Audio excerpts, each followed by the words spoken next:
Hey crypto kids, welcome back to another video. Just wrapped up another beautiful seminar. We're gonna jump into the price of Bitcoin because there are a few chart patterns in news that could create a big move on Bitcoin. So ladies and gents, don't forget to smash up that like button and let's jump into the video. All right guys, so finally back from the trading seminar, but we're gonna discuss about this ascending triangle because right now we have one potential trade setup that this ascending triangle can provide us, but I will mention the other one in just the upcoming minutes because quickly let's run down through the breaking news. And the breaking news is that the SEC commissioner said that there's no reason for them to stand in the way of a Bitcoin spot ETF. Now, honestly, now that kind of Binance is out of the picture in the US, and on top of that, Kraken is facing some issues, and Coinbase is also planning on leaving, I think that the ETFs will have a very high market share. And pretty much if anybody wants to hold Bitcoin in their portfolios, the only way to do that will basically be through the ETFs. So the ETFs, in my opinion, are definitely coming, and they will be giving us a pretty good impact. So let's see what happens.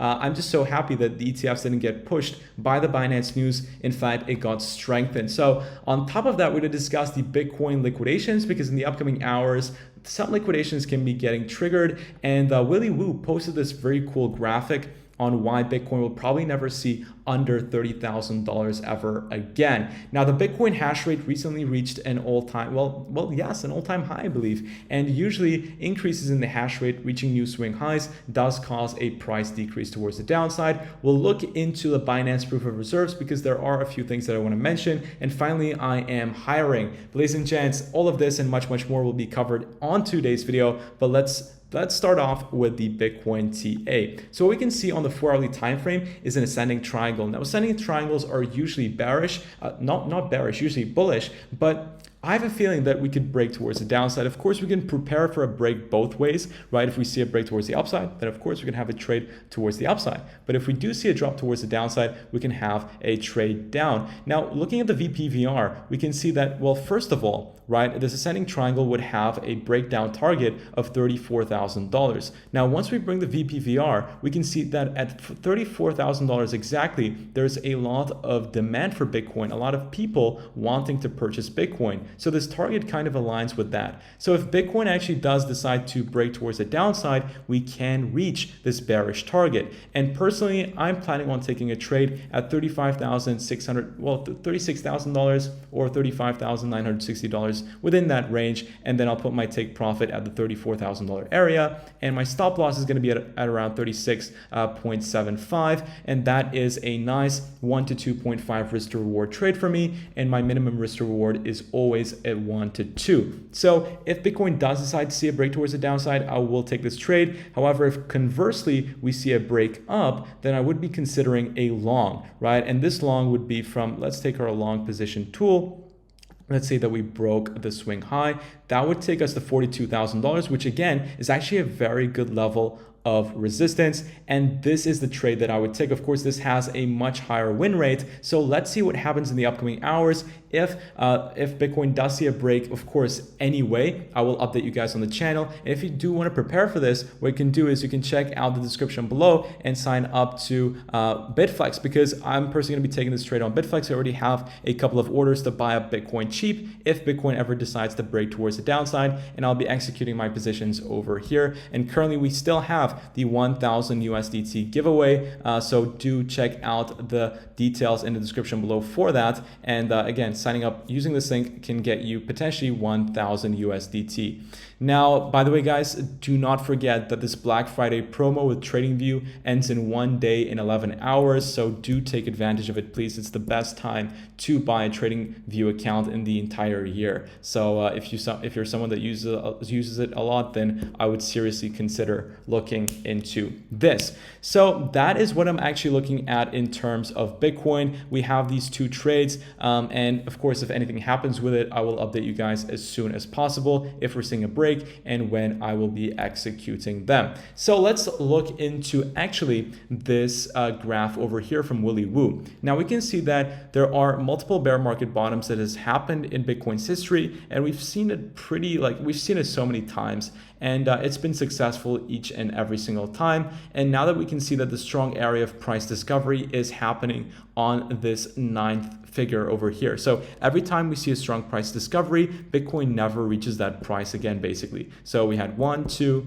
3, 4, 5, 6, 7, 8, and now we're having the 9th price discovery, which of course, as you guys know, I am very, very much bullish on the macro scale, because if I jump into my macro chart, we can see that Bitcoin is approaching the halving, and every time after a halving, especially a year after, we see the next all-time high. So as always, I am very much bullish on the macro perspective. So let me bring this back up again. That's my thoughts. I think it's very much possible that Bitcoin doesn't see below $30,000 ever again, but I do think $31,000 is possible, and then we can continue our rally if Bitcoin does decide to see a drop down. Now, in terms of the liquidation levels, there are a lot of liquidations at $38,000. So I wouldn't be surprised if we have a move up there and then a rejection once again. If we zoom out a little bit more, we can see that there is crazy amount of liquidations at this $34,000. So again, another reason why that I would take profit here is if Bitcoin just drops here, we clear out all of these liquidations, then Bitcoin can continue moving towards the upside. There's approximately $1.8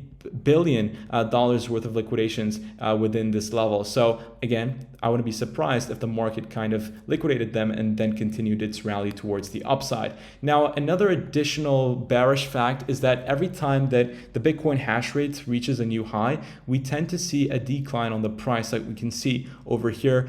So we had a high over there, and then in the next couple of candles, we saw a reduction. Same here, same goes.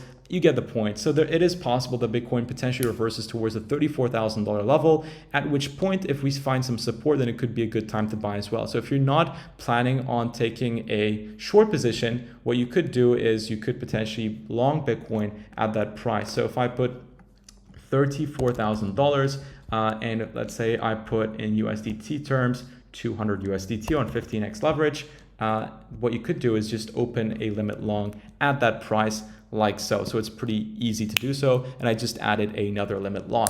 So perfect. That's basically it. Now jumping into the Binance proof of reserves. So just to mention this, right, as a fact. Now, Binance has not been audited by a major auditing firm. Yes, they do have these published, but these published reserves actually don't include the liabilities they have.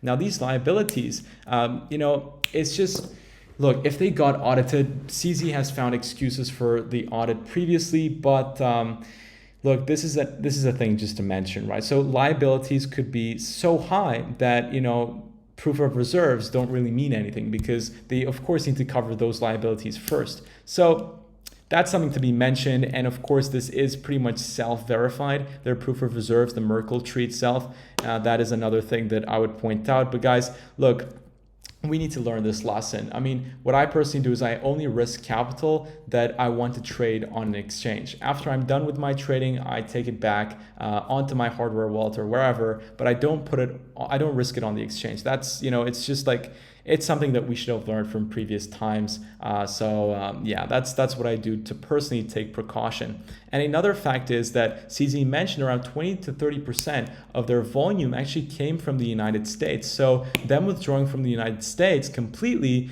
may cause a reduction in, of course, their overall volume and their overall profits too. So that is very much possible. But again, we were in the bear market for a long time. A lot of exchanges lost a lot of their volume, but still held up. So that, again, is a very bullish sign for the overall industry. And ladies and gents, the last thing of all is that I'm hiring. So guys, if you are an experienced copywriter in the cryptocurrency industry, you can head over to cryptojobs.com. The link is in the description below, and you can apply to become a Web3 copywriter for CryptoKid.com. And yeah, I would love to have you guys on the team. So if you're interested, make sure to apply. Ladies and gents, it is 12:05 a.m. I've got school tomorrow, so I'm gonna dip. Guys, thanks so much for watching. Take care, everyone, and I'll see you all on the next video very soon. Take care, guys, and bye-bye.